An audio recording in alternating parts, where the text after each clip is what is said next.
जो सरकार में मंत्रीगण होते हैं वो पार्टी दफ्तर में आकर खास तौर से पार्टी के मामले या शिकायतों को सुनते हैं। लंबे अंतराल के बाद फिर से पार्टी दफ्तर में सभी हमारे माननीय मंत्रीगण बैठते हैं। लंबे समय के बाद आज फिर से एक बार जेडीयू कार्यालय में जनता दरबार की शुरुआत हो गई है। आपको बता दें कि जिस तरीके से कोरोना संक्रमण बढ़ी थी उसके बाद ये जनता दरबार स्थगित कर दिया गया था। उसके बाद बिहार विधानसभा में बजट सत्र और शीतकालीन सत्र के वजह से तमाम मंत्री जो है इस जनता दरबार में नहीं आ पाते थे। इस वजह से इसे स्थगित किया गया था।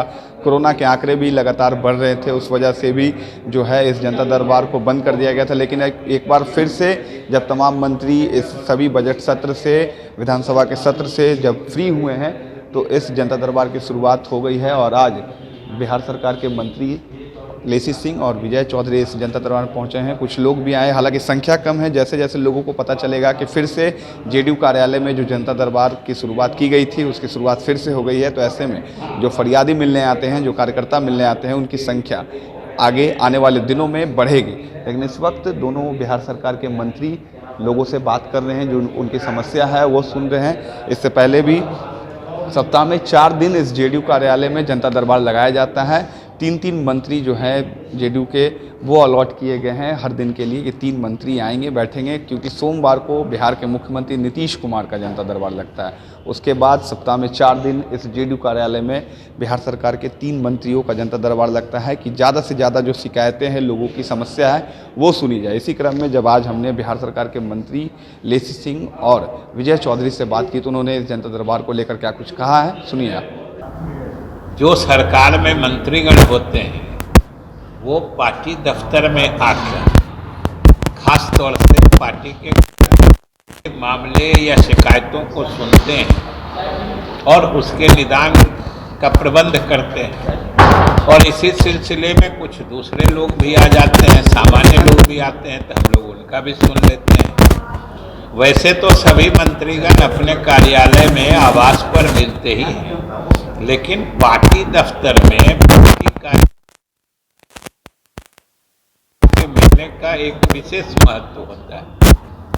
पार्टी के कार्यकर्ताओं को भी एक गौरव बोध होता है, उनको भी लगता है जो मंत्री हैं, हम लोग भी मानते हैं कि हम लोग भी आज मंत्री हैं, तो पार्टी के नेता के ही बल पर है। तो पार्टी दफ्तर में आके कार्यकर्ताओं को सुन और के लिए कुछ करने की चाहत हम लोगों की भी होती है। इसलिए ये न सिर्फ एक अनोखी पहल है बल्कि अच्छी परंपरा है। और एक लंबे अंतराल के बाद 2 साल करीब कोरोना में आ गया, फिर चुनाव हो गया, विधानसभा सत्र चलने लगा, नहीं तो इसकी फिर से शुरुआत करने की सोच हम लोगों की लगभग 3-4 महीने पहले से चल रही थी। लेकिन बीच में विधानसभा सत्र हो गया, फिर चुनाव सब आ गए, लेकिन अब शुरुआत हो गई है। धीरे धीरे लोग भी देख रहे हैं, धीरे धीरे आना शुरू कर रहे हैं, लोगों के पास धीरे धीरे बातें पहुंचती हैं, तो स्वाभाविक कि ये पहले से ही इसकी शुरुआत की गई है पार्टी के द्वारा। बीच में कोरोना का समय आ गया, फिर विधानसभा सत्र चालू हो गया। इसके कारण थोड़ा लंबे अंतराल के बाद फिर से पार्टी दफ्तर में सभी हमारे माननीय मंत्रीगण बैठते हैं, जो तिथि निर्धारित है। तो आज हम लोग भी उपस्थित हुए। जो पार्टी के कार्यकर्ता हैं या आम लोग हैं, उनकी जो समस्या रहती है उसको सुनते हैं और उनका समाधान करने का भरसक प्रयास करते हैं। ये पार्टी के द्वारा बहुत ही अच्छी पहल है और सभी मंत्रीगण उपस्थित होते हैं, सभी समस्या सुनते हैं।